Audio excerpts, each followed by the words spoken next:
So I am completely bamboozled. I got no idea. I had no idea what's going on here. No idea at all. I don't know what the Fever is trying to do.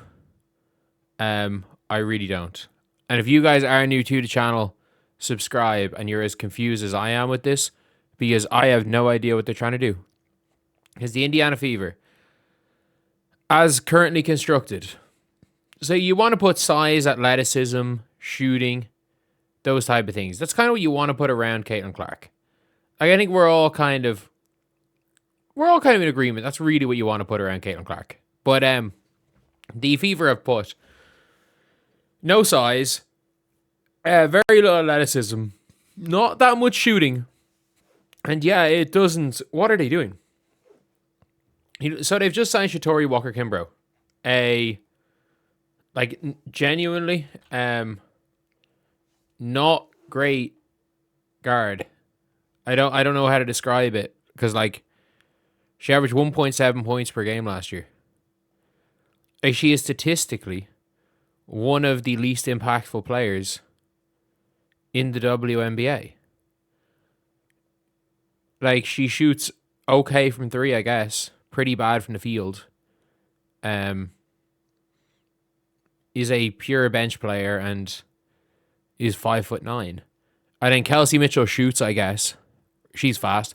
Raven Johnson can't really shoot. Justine Pisot's probably going to get cut. Jessica Timmons is probably going to get cut. Leah Boston's a bit of size. Then we got guard. One of the worst players in the league last year. Should not be in the league. Caitlin, shout out Monique Billings and Ty Harris, I guess. And then Shatori Walker-Kimbrough. I don't get it. And then, obviously, Megan McConnell's not that much of a scorer. I actually don't understand what they're doing. I really don't. Are they planning to trade Caitlin Clark or something? Are they assuming Caitlin Clark's going to get injured again? If that's the case, then would you not just trade Caitlin Clark? This is one of these things where I'm like, it actually doesn't make sense. You're like, are they going to trade Kelsey Mitchell mid-season? Are they going to trade Caitlin Clark before the end of her rookie deal? Because Shatori Walker-Kimbrough, by the sounds of things with the Indiana Fever, this is not a training camp contract. This is like a full roster spot. Are they going to cut Raven Johnson?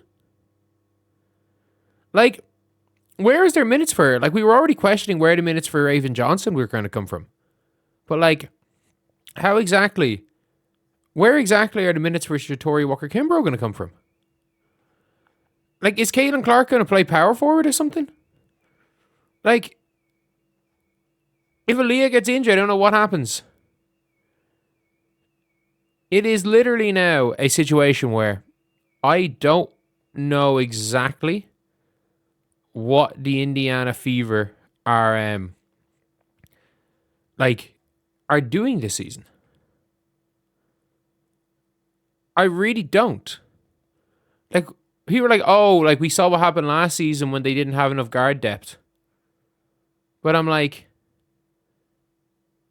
Sophie Cunningham and Lexi Hull are guard depth. They are guard depth. They're wing depth. Let's be real, the 2 and the 3 is the same position. It is the exact same position in general. So you've realistically got two of these players that basically play the same position in Sophie and Lexi. And then Shatori Walker-Kimbrough for no reason. And then Lynn Dunn is she's a WNBA champion. I'm like, okay, yeah, she was a WNBA champion in 2019. Do you know who else was a champion in 2019? Patrick McCaw. Do you know in 2019, do you know who made an All-NBA team in 2019? Brooke Lopez.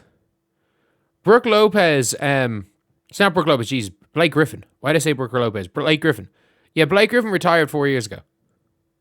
I just want to check all WNBA teams to see who made the all WNBA teams in 2019. Just summing it up. This is going to sum it up. So when these were champions, the MVP was Elena Delle Donne. Courtney Vandersloot made the All WNBA first team. Do you know who else? Do you know who made the All WNBA first team in 2019? The year when this happened. Do you know who made the All W first team? I'm not joking when I say this. Natasha Howard. Natasha Howard made the All WNBA first team. In 2019, the year that the year that Shatori Walker-Kimber won a championship. As well as that, with Maisha Hines-Allen, she made the All WNBA second team the following year. We're now at a stage where it just doesn't really make sense. None of this makes sense. None of any of this makes sense. What type of a roster is this? Genuinely, what type of a roster are they putting together? They're putting together a roster to survive without Caitlin Clark.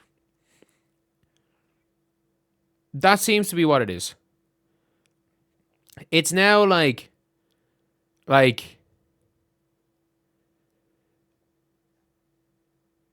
it's now literally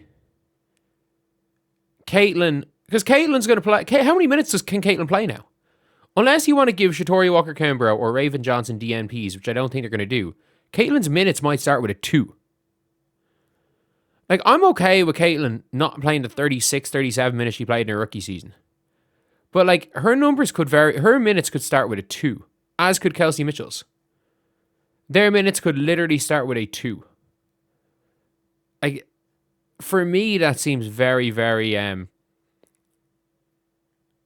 that seems very, very, like, not smart from the Fever's perspective, because I understand. Oh, yeah, you know, the Indiana Fever they need depth when it comes to the playoffs. Man, they need to get to the playoffs first. Like, I understand the vast majority of fans, rightfully so, think the Indiana Fever are going to make the playoffs, as do I. But to act like it is a complete formality that the Indiana Fever are going to make the playoffs is wrong. First of all, they're like an injury away from not even having a team competitive enough to make it. But, like, are they better than the Sky? Yes, but not by that much. Like, it is not a formality that this team makes the playoffs.